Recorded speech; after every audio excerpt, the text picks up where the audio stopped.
अरे आप देख लो, आप शुरू हो गयो।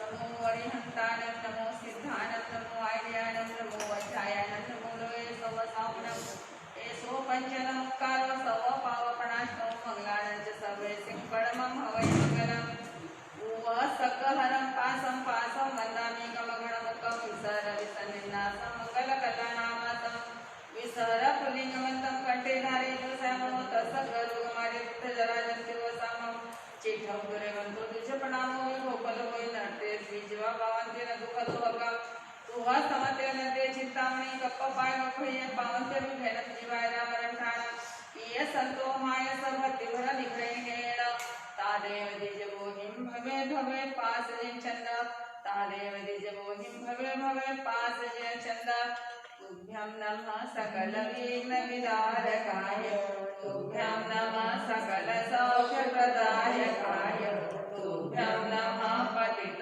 पावन भावनाय पूज्यं गणेश गुरुराज महं नमामि प्राज्ञस्तोमे श्री गुरुराज महं नमामि मंगलं भगवान वीरो मंगलं गौतम प्रभु मंगलं सूर्यभद्राद्य जैन धर्मोऽस्तु मंगलं सर्वमंगलमांगल्यं सर्वकल्याणकारणं प्रधानं सर्वधर्माणां जैनं जयतु शासनं जैनं जयतु शासनं। गुरुदेव बोली बात साक्षात कैसे चतारि मंगलम अरिहंता मंगलम सिद्धा मंगलम साहू मंगलम केवली पणतो धमो मंगलम चतारि लोगोत्तमा अरिहंता लोगोत्तमा सिद्धा लोगोत्तमा साहू लोगोत्तमा केवली पणतो धमो लोगोत्तमो चतारि शरणं पवज्जामि अरिहंते शरणं पवज्जामि सिद्धे शरणं पवज्जामि साहू शरणं पवज्जामि केवली पण्डतं धम्मं शरणं पवज्जामि अरिहंतो का शरणा सिद्धो का शरणा साधु का शरणा केवली प्ररूपी दया धर्म का शरणा चार शरणा मंगलिक करना मोरन शरणा कोय जो भव्य प्राणी आदरे तो अक्षय अमर पद होय। नमो अरिहंताणं नमो सिद्धाणं नमो आर्याणं नमो वज्रायणं नमो लोये सव सावनं एसो पंचनमोकारो सर्व पावनान्नो मंगलानिच सर्वेसिं परमं मंगलम् तुभ्यं नमः सकल विघ्न विदारकाय तुभ्यं नमः सकल सौख्य प्रदायकाय तुभ्यं नमः पतित पावन भावनाय पूज्यं गणेशराज महं नमामि प्राज्ञा श्री गुरुराज महं नमामि सर्वमंगल मंगलम सर्व कल्याण कारणं प्रधानं सर्वधर्मानं जैनं जयति शासनं तीर्थंकर चंद्र प्रभु प्रभानीशं चंद्रशेखर चंदनं चंद्रलक्ष्मण चंद्रगम चंद्रभी नमोस्तुते ओम ह्रीं अरहं श्री चंद्र प्रभु श्रीं ह्रीं गुरु गुरु स्वाहा इष्ट सिद्धि महारिद्धि तुष्टि पुष्टि करो द्वादश सहस्र जपतो वाचिकार्थ फलप्रदः महांत त्रिसंजम जपतः सर्वार्थव्याधि नाशनम सुरासुरेंद्र सहित श्री पांडव नृपसत श्री चंद्र प्रभु तीर्थेश्वरम चंद्रोज्वलम गुरु श्री चंद्र प्रभु देशवर्ता सत्य फलप्रदा भवाब्दिव्याधि विध्वंसः दैन्यं रक्षदा ओम घंटागणम आवेश विनाशकः विस्फोट भयं प्राप्ते रक्ष रक्ष महाबल यत्रगं तिष्ठस्य देव लिखितो अक्षर कर्णं दशनत सर्वेण नमोषते अग्निचोर्यं नास्ति ओम ह्रीं श्रीं घंटागर नमोस्तुते ओम नरवीरथ स्वाहा गुरुदेव गुरुनिधि महाराज के सेदतानि मंगलमयंता मंगलम सिद्धा मंगलम साहू मंगलम केलिकनत धम्मो मंगलम चतारी लोगोत्तमा अरिहंता लोगोत्तमा सिद्धा लोगोत्तमा साहू लोगोत्तमा केलिकनत धम्मो लोगोत्तमा चतारी शरणं पवज्जामि अरिहंते शरणं पवज्जामि सिद्धे शरणं पवज्जामि साहू शरणं पवज्जामि केवली पणत्तं धम्मं शरणं पवज्जामि अरिहंतो जी का शरणा सिद्धो जी का शरणा साधु जी का शरणा केवली प्रवृत्ति दया धर्म का शरणा चार शरणा मंगल करना दुगारणा और शरणा को जो भव्य प्राणी आनंद सोक्षय नबिदना भंडार श्री गुरुगौतम समर्ये मनवांछित फलदा भावी भावना भावे भावे विधेया भावे धर्म राधे भावे केवल भावे बोलिए भगवान महावीर स्वामी की जय शांतिनाथ भगवान की जय पंच परमेष्टि भगवान की जय सद्गुरुनाथ की जय सद्गुरुनाथ की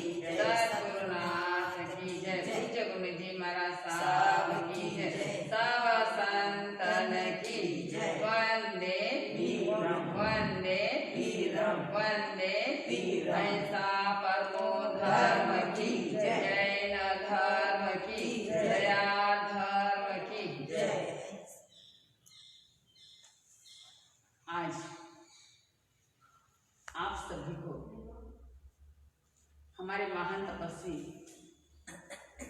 विशाल प्रभा जी महाराज साहब लगभग 30 साल से जिनकी बरसी तक की आराधना चल रही है और 30 साल में 5 साल तक लगातार मेरे मेरे पाने की तपस्या जिनकी चल रही थी, ऐसे विशाल प्रभा जी महाराज साहब आपको लघु दंडक पढ़ाने वाले हैं। एक महान तपस्वी के द्वारा ज्ञान की प्राप्ति एक अलग योग है, सुंदर संयोग है। मैं आप सभी लघु दंडक पढ़ने वाले सभी विद्यार्थियों को मेरी ओर से बहुत बहुत बधाई देती हूँ, बहुत बहुत शुभकामना देती हूँ कि आप लोगों की पढ़ाई बहुत अच्छे तरीके से हो, बहुत अच्छी तरह पढ़ाई हो, आपके ज्ञान में वृद्धि हो, आपके ज्ञान में आप आगे बढ़े। ये मेरी ओर से आप सभी को बहुत बहुत शुभाकांक्षा है। अब जिस लघु दंडक की शुरुआत की जा रही है, यह लघु दंडक आपको मालूम है हमारे यहाँ आगम 3 प्रकार के आगम का वर्णन आता है। अर्थ रूप आगम, सूत्र रूप आगम, अर्थ और सूत्र रूप आगम। तो लघु दंडक यह अर्थ रूप आगम के अंदर आता है। लघु दंडक कौन से सूत्र से लिया गया है? हमारे यहाँ 11 अंग है, 12 उपांग है। तो 12 उपांग में जीवाभिगम सूत्र का नंबर आता है 3 स्थान पर। जीवाभिगम सूत्र का सार है लघु दंडक।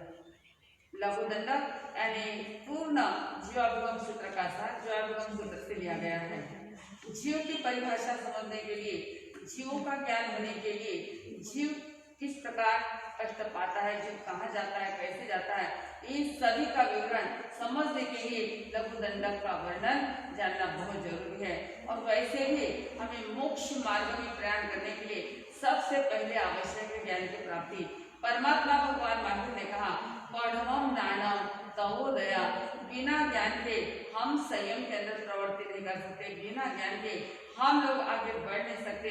इससे जरूरी है हमारे जीवन के अंदर ज्ञान की नितांत आवश्यकता है। तो जीवाभिगम सूत्र का स्थान है लघु दंडक। अब हमारे मन में यह शंका हो सकती है, इसे लघु दंडक क्यों कहा गया? लघु का अर्थ होता है छोटा, बड़े से जो चीज छोटी होती है उसको कहते हैं लघु। और दंडक का अर्थ आप सभी जानते हो, किए हुए कर्मों का फल जहाँ पे भोगा जाता है उस स्थान को दंडक कहते हैं। परमात्मा भगवान महावीर ने दंडक कितने फरमाए? 24।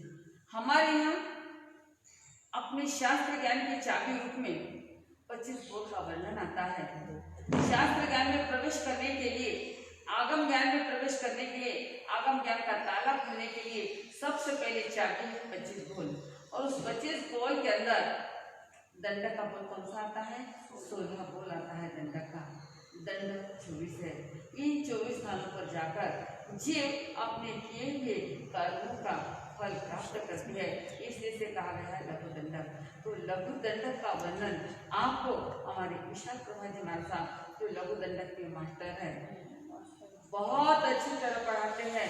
आपको पहले थोड़ा ऐसा लगेगा पीछे है, ऐसा है, वैसा है, लेकिन 2-4 दिन के बाद जब आपकी समझ में आ जाएगा उस समय आप कहोगे कि उनको बहुत अच्छा लगा, बहुत आनंद आ रहा है, बहुत खुश होंगे और आपके ज्ञान में वृद्धि होगी और वो ज्ञान हमारे जीवन में बहुत काम होगा। तो मैं हमारे विशाल प्रभा जी को भी बहुत बहुत साधुवाद देती हूँ। वो इतनी तपस्या के अंदर भी उन्होंने पुरुषार्थ शुरू किया है, सभी को ज्ञान प्राप्ति हो, सभी के ज्ञान में वृद्धि हो, सभी को ज्ञान प्राप्त हो, इसलिए इस तपस्या के अंदर ही उन्होंने पुरुषार्थ करने का साहस किया है। उनके इस साहस के लिए, उनके पुरुषार्थ के लिए मैं उनको बहुत बहुत बधाई देती हूँ। और ऐसे पुरुषार्थ वो हमेशा करते रहे और स्वयं तेरे और दूसरे को तारे के मार्ग पर मोक्ष पुरुषार्थ करते हुए हमारे विशाल प्रभा जी आपको ज्ञान दान दे रहे हैं। तो उनकी तपस्या है और तपस्या के अंदर आपको पढ़ाने वाले हैं। आप लोग सभी लोग बड़े ध्यान से, बड़े एकाग्रता से इस ज्ञान का अर्जन करें। बहुत अच्छी तरह पढ़ाते हैं वो लघु दंडक। उस लघु दंडक के अंदर आप सभी सम्मिलित है। सभी लघु दंडक के विद्यार्थियों को पुनश्च मेरी ओर से हार्दिक हार्दिक बधाई।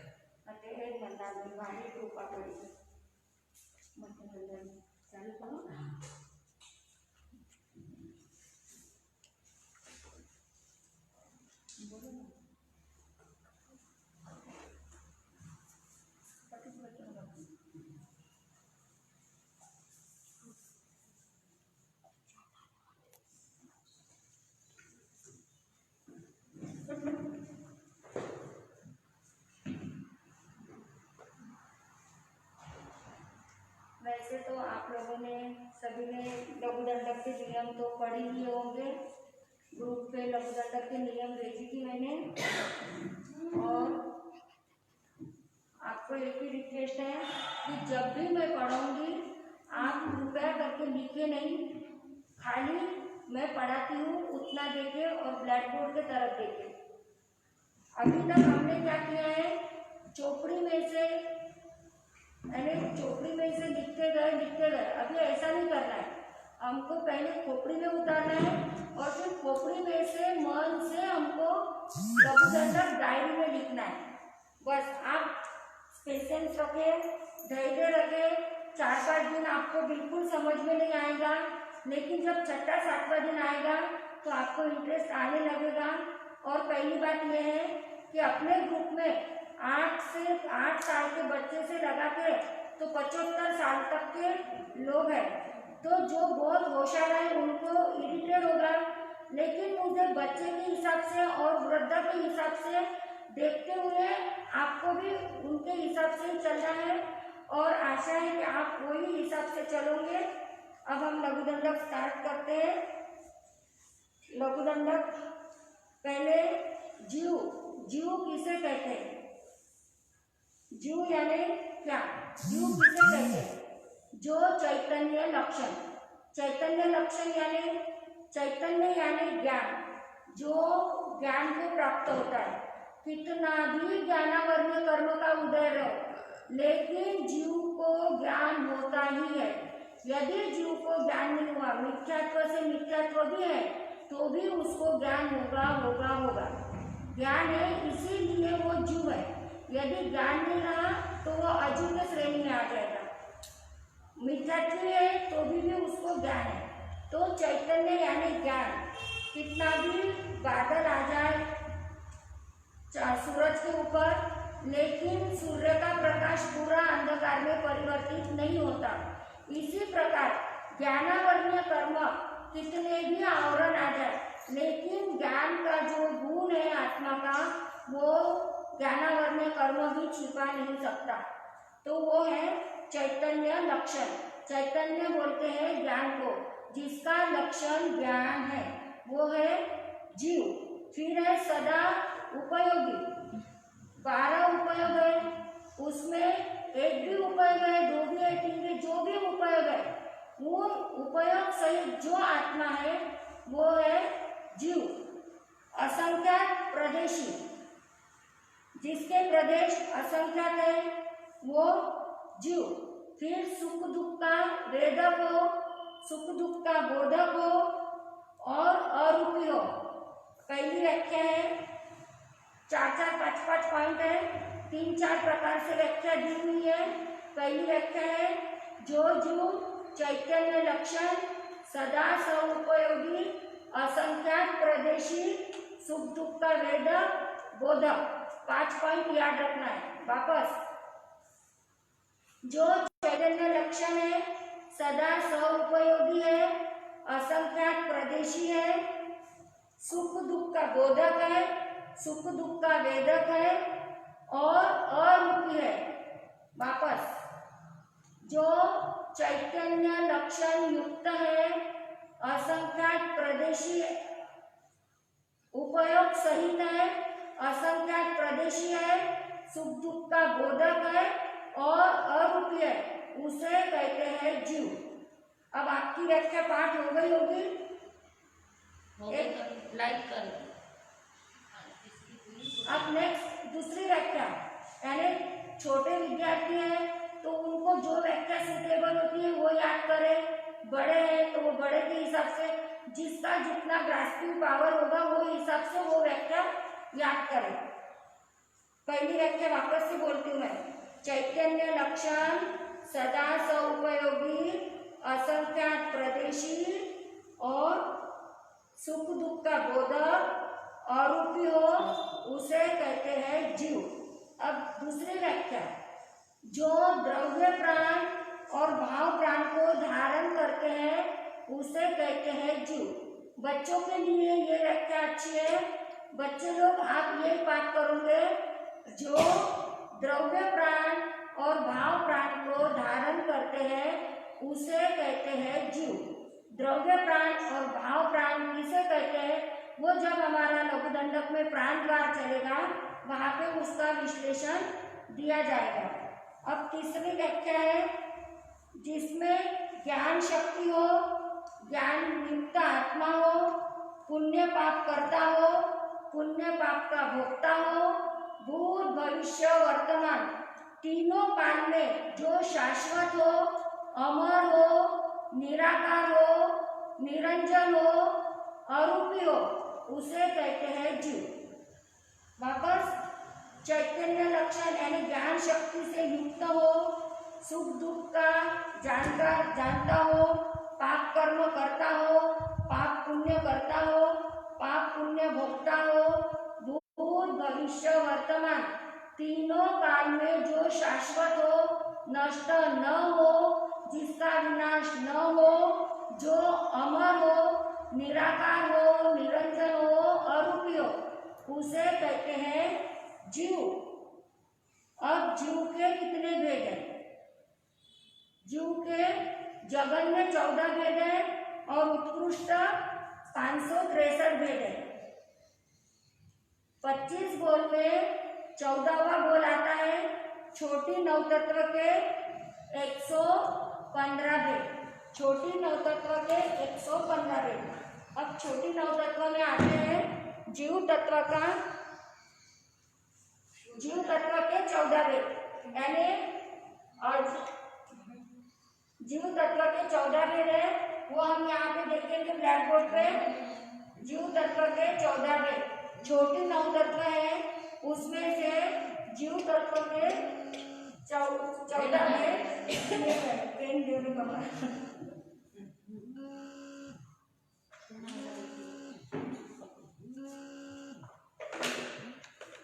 जीव तत्व के जगन्य भेद है, जगन्य भेद है 14 और उत्कृष्ट भेद है 563। 14 भेदों का वर्णन हमारा आ जाता है 25 बोल में 14वें बोल का वर्णन आ जाता है। तब 14 बोल कौन से, जीव कितने प्रकार के होते हैं, यानी गति है 4, नरक गति, तिरंज गति, मनुष्य गति, देव गति। अब इन चारों गति में कितने कितने प्रकार के जीव होते हैं, जिसमें नरक गति, मनुष्य गति और देव गति, इसमें ओनली 1 पंचेंद्रिय जीव होते हैं। एकेंद्रिय नहीं, द्वेंद्रिय नहीं, तेंद्रिय नहीं, चौरेंद्रिय नहीं। 3 गति ऐसी है जिसमें ओनली 1 पंचेंद्रिय जीव होते हैं और एक तिरंज गति हमारी ऐसी है जिसमें एकेंद्रिय भी है, द्वेंद्रिय भी है, तेंद्रिय भी है, चौरेंद्रिय भी है और पंचेंद्रिय भी है। तो एकेंद्रिय किसे कहते हैं? अब वो जैसे भी हमारा आगे आगे टॉपिक बढ़ेगा वैसे बता दिया जाएगा। अभी यहाँ पे एकेंद्रिय यानी जिसको एक इंद्रिय। 25 बोल में पहले बोले गति 4। गति नाम कर्म के उदय से जीव को जो गति प्राप्त होती है उसे कहते हैं गति। ध्यान रखो, गति नाम कर्म के उदय से नाम कर्म की 103 प्रकृतियां हैं, उसमें से ही ये एक प्रकृति है गति नाम कर्म। 4 गति है, नरक गति, तिरंज गति, मनुष्य गति, देव गति। नरक गति जहाँ न अर्थ यानी किसी प्रकार का प्रकाश न हो, जहाँ अर्थ यानी सूर्य, जहाँ सूर्य का प्रकाश न हो या सूर्य के जैसे कोई देदीप्यमान प्रकाशमान ऐसे भी कोई चीज वहां न हो, ओनली 1 अंधकार अंधकार अंधकार, उसे कहते हैं नरक। न अर्थ यानी न यानी नहीं, अर्थ यानी सूर्य।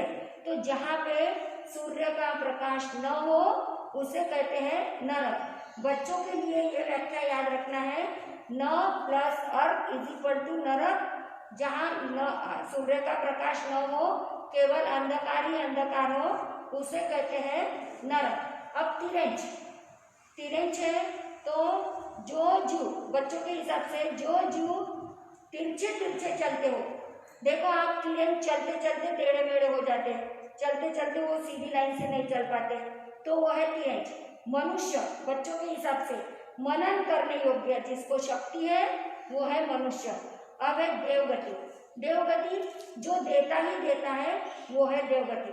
अब नरक गति का है कि जहाँ होलसेल पाप का भुगतान करना है, होलसेल पाप भोगना है तो नरक गति, और होलसेल पुण्य यदि भोगना है तो देवगति। यदि हम चाहे कि देवगति के सुख मनुष्य गति में भोगे तो के जन्म लग जाएंगे, लेकिन हम पूरे सुख भोग नहीं सकते। इसलिए होलसेल पुण्य के लिए देवगति और होलसेल पाप के लिए नरक गति।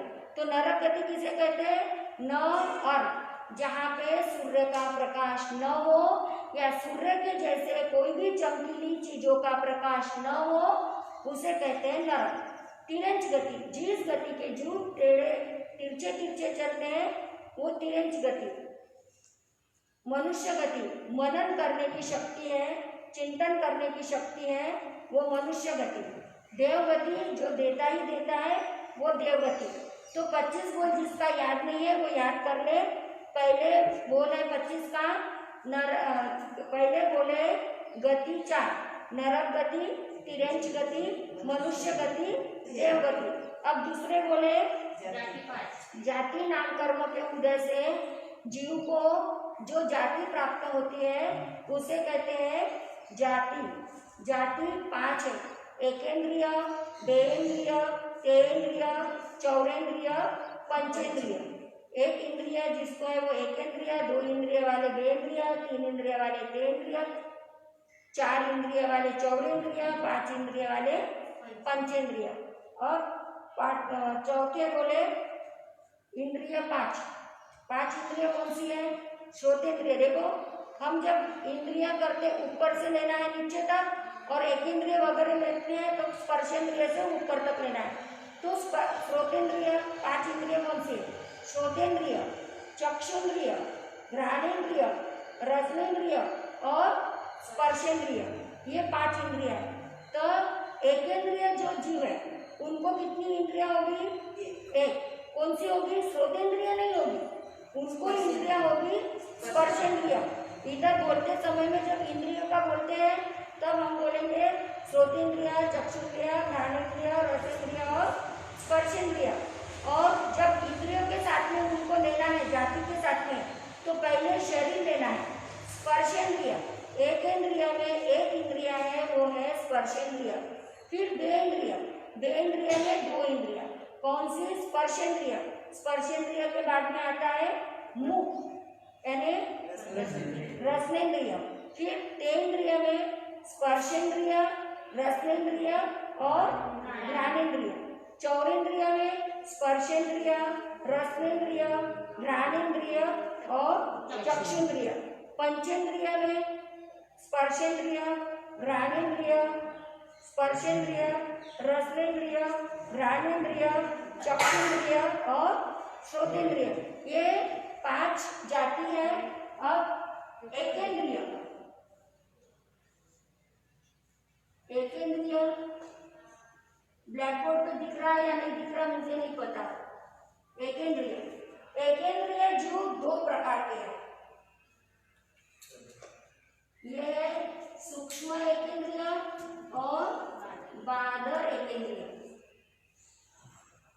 सूक्ष्म एकेंद्रिय किसे कहते हैं? जो जीव मारने से मरे नहीं, काटने से कटे नहीं, अग्नि में जले नहीं, जल में डूबे नहीं, और जिसके 2 भाग होवे नहीं, सदमस्तको दृष्टिगोचर होवे नहीं, और 14 रज्जु लोक में काजल के कुप्पे समान ठसाठस भरे हुए, उसे कहते हैं सूक्ष्म। वापस एकेंद्रिय 2 प्रकार के हैं, सूक्ष्म एकेंद्रिय, बादर एकेंद्रिय। सूक्ष्म एकेंद्रिय जो जीव काटने से कटे नहीं, मारने से मरे नहीं, अग्नि में जले नहीं, जल में डूबे नहीं और संपूर्ण 14 रज्जु लोक में ठसाठस काजल के कुप्पी समान भरे हुए हैं और छद्मस्त को दृष्टि गोचर हुए नहीं। यानी हम लोग यहाँ पे हल रहे फिर रहे, फिर हम सूक्ष्म जीवों की हिंसा नहीं हो रही है हमारे से। हम मुंह पत्ती बांधते हैं और लोगों को बोलते हैं कि हम सूक्ष्म जीवों की रक्षा के लिए मुंह पत्ती बांधी, लेकिन गलत। बादर जीव ही मरते हैं, सूक्ष्म जीव मरते नहीं। जाके ना कि साई या मार सके ना कोई, वो अपने मौत से मरते हैं, सूक्ष्म जीव मारने से मरते नहीं। इसलिए हम आज से चैनल चेंज, आप बोलोगे बादर एकेंद्रिय जीवों की रक्षा के लिए हम मुंह पत्ती बांधते हैं। अब एकेंद्रिय बादर जो जीव काटने से कटे, मारने से मरे, अग्नि में जले, जल में डूबे, छद्मस्त को दिखे, उसे कहते हैं बादर, यानी सूक्ष्म का विरुद्ध बादर। तो ये एकेंद्रिय जीव 4 प्रकार के। अब एकेंद्रिय अपर्याप्ता,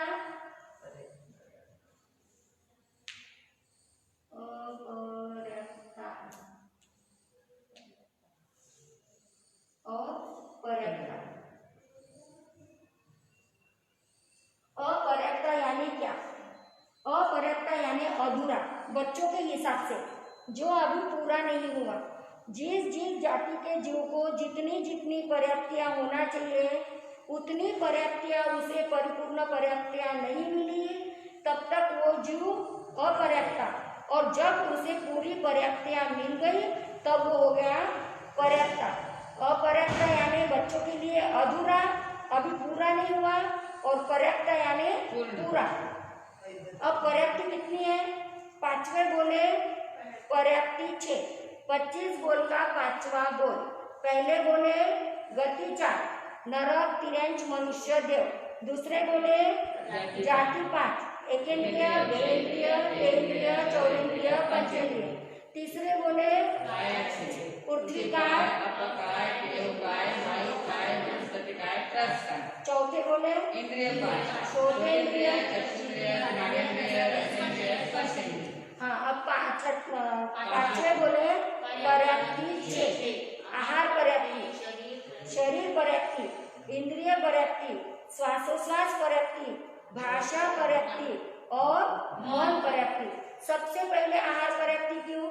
कहीं भी कोई भी गति का जीव जब किसी भी गति में जहाँ भी उत्पन्न होता है वो सबसे पहले आहार ग्रहण करता है, उसके बाद में ही दूसरी क्रिया होंगी। इसलिए पहले आहार पर्याप्ति। और शरीर तो नहीं होता है, क्योंकि औदारिक शरीर भी छूट जाता है, जीव वाटेगता में होता है, और वैक्रिय शरीर भी छूट जाता है। फिर वो जीव किस शरीर से आहार ग्रहण करता है? तो वो जीव कार्बन शरीर से आहार करता है। जब तक हमारे साथ में औदारिक और वैक्रिय शरीर है तब तक कार्बन शरीर, कार्बन काया का योग काम नहीं करता है।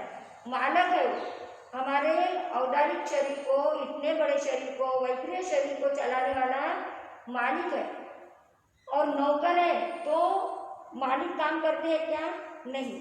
तो इसी प्रकार कार्बन शरीर ये खाली शरीर नहीं आता है, चाहे वो औदारिक चाहे वो वैक्रिय, तब तक वो काम करता है, उसके बाद में उसका कार्य बंद। तो वो जीव पहले कार्बन का योग के द्वारा आहार पर्याप्ति को पूर्ण करेगा। आहार पर्याप्ति होने के बाद में शरीर बनने की प्रक्रिया शुरू होगी। आहार, शरीर, इंद्रिय, फिर उसके बाद में श्वासोश्वास। पर होगा ये कि जब तक जीव श्वास लेगा नहीं तब तक उसको गिनती में नहीं आएगा। जीव श्वास लेगा, फिर छोड़ने के पहले भी वो मर सकता है। तो जिन जीवों में 4 पर्याप्ति होती है तो वो श्वास लेगा, और श्वास लेने के पहले मर गया तो अपर्याप्ता, और यदि किसका आयुष्य है और वो जी गया तो वो हो जाएगा पर्याप्ता। तो कोई भी जीव एट ए टाइम अंतर मुहूर्त तक ही वो अपर्याप्त अवस्था में रहेगा। अंतर मुहूर्त के बाद में या तो वो आयुष्य रहा तो पर्याप्त होगा और आयुष्य नहीं रहा तो वो अपर्याप्त अवस्था में काल कर जाएगा। ध्यान रखो, कोई भी जीव अंतर मुहूर्त यानी 48 मिनट तक ही अपर्याप्त अवस्था में रहेगा। अब ये जो 6 पर्याप्ति है ये तुरंत पूरी हो जाती क्या? नहीं, एक समय से लगा के तो 48 मिनट तक। जैसे हमको फुल्का बनाना है, पहले हम उसको आटे को मलेंगे, आटा भिगोएंगे, मलेंगे, फिर लोया बनाएंगे, फिर बटेंगे, उसके बाद में सेकेंगे, फिर फुल्का बनेगा। इसी प्रकार ये जो पर्याप्तियाँ हैं ये टाइम से बराबर अपनी क्रियाएं पूरी करती है। तो जो अधूरा है वो अपर्याप्ता और पूरा है वो पर्याप्ता। तो ठीक है, एकेंद्रिय जीव 2 प्रकार के, सूक्ष्म और गाढ़ा। हर जीव जहाँ कहीं उत्पन्न होता है, जहाँ कहीं जिस गति में जिस पर्याय में, तो वो पहले अपर्याप्त अवस्था को ही धारण करेगा, बाद में पर्याप्त होगा। तो सूक्ष्म के 2 भेद और बाढ़ के 2 भेद। ये एकेंद्रिय के कितने भेद हो गए? एकेंद्रिय के भेद हो गए 4। एकेंद्रिय 2 प्रकार के, सूक्ष्म एकेंद्रिय, बादर एकेंद्रिय। सूक्ष्म एकेंद्रिय के 2 अपर्याप्ता पर्याप्ता 2 और बादर एकेंद्रिय के 2। यदि आपको पूछा कि एकेंद्रिय के भेद कितने, जघन्य भेद में से पूछ रही हूँ मैं, एकेंद्रिय के भेद कितने बोलो? 4। कौन से? सूक्ष्म एकेंद्रिय के सूक्ष्म एकेंद्रिय के 2 और बादर एकेंद्रिय के 2। अब मैं पूछ रही हूँ कि खाली सूक्ष्म के भेद कितने? 2। खाली बादर के कितने? 2। अब एकेंद्रिय अपर्याप्ता के कितने? 1। एकेंद्रिय अपर्याप्ता के 2। कौन से? तो यहाँ पे अपर्याप्ता ये 1 भेद लेना है और बादर का अपर्याप्ता ये 1 भेद लेना है। अपर्याप्ता ही पूछे तो अपर्याप्ता, पर्याप्ता ही पूछे तो पर्याप्ता, यानी ये एकेंद्रिय की एक फैमिली है। इस फैमिली के मेंबर है 4। एकेंद्रिय के 2 बेटे मान के चलो, सूक्ष्म बादर। फिर सूक्ष्म के 2 बेटे अपर्याप्ता पर्याप्ता, बादर के 2 बेटे अपर्याप्ता पर्याप्ता।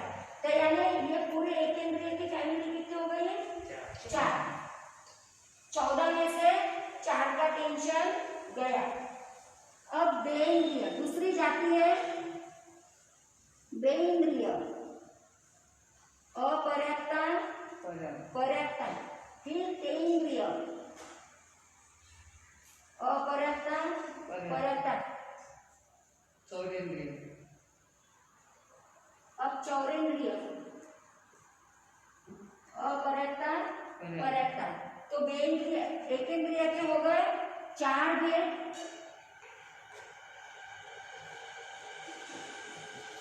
एकेंद्रिय के हो गए 4, बेइंद्रिय के अपर्याप्ता पर्याप्ता 2, तेइंद्रिय के अपर्याप्ता पर्याप्ता 2, चौरेंद्रिय के अपर्याप्ता पर्याप्ता 2 और पंचेंद्रिय के वापस 2 प्रकार हो गए। देखो जीव एकेंद्रिय, बेइंद्रिय, तेइंद्रिय, चौरेंद्रिय, पंचेंद्रिय। एकेंद्रिय के 2 प्रकार हो गए, सूक्ष्म और बादर। इसी प्रकार से पंचेंद्रिय के भी 2 प्रकार हो गए।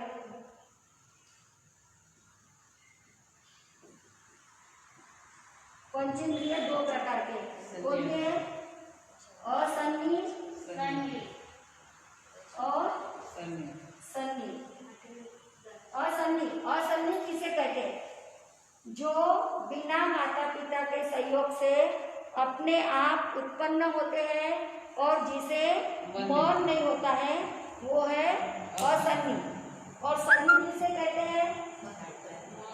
जो माता पिता के सहयोग से नारकी के कुंभी में और देवता के शैया में उत्पन्न होते हैं और जिसको मन होता है वो है सन्नी।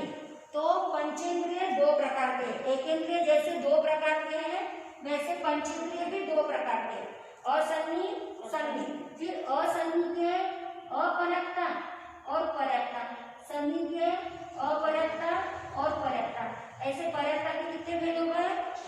4। पंचेंद्रिय के 4 पंचेंद्रिय के 4 भेद। अब 4, 6, 8, 10 और 14 हो गए। जीव के जगन्य भेद कितने हैं? 14। एकेंद्रिय के 4 भेद। एकेंद्रिय 2 प्रकार के हैं, सूक्ष्म गाढ़। फिर बेंद्रिय के 2, सेंद्रिय के 2, चौरेंद्रिय के 2, फिर वापस पंचेंद्रिय के 2 भेद है, 2 प्रकार है, असन्नी सन्नी। अब असन्नी 2 प्रकार के, अपरक्त परक्त, सन्नी के अपरक्त परक्त। बस आज इतना ही। बोलिए भगवान महावीर स्वामी की जय। सद्गुरुनाथ की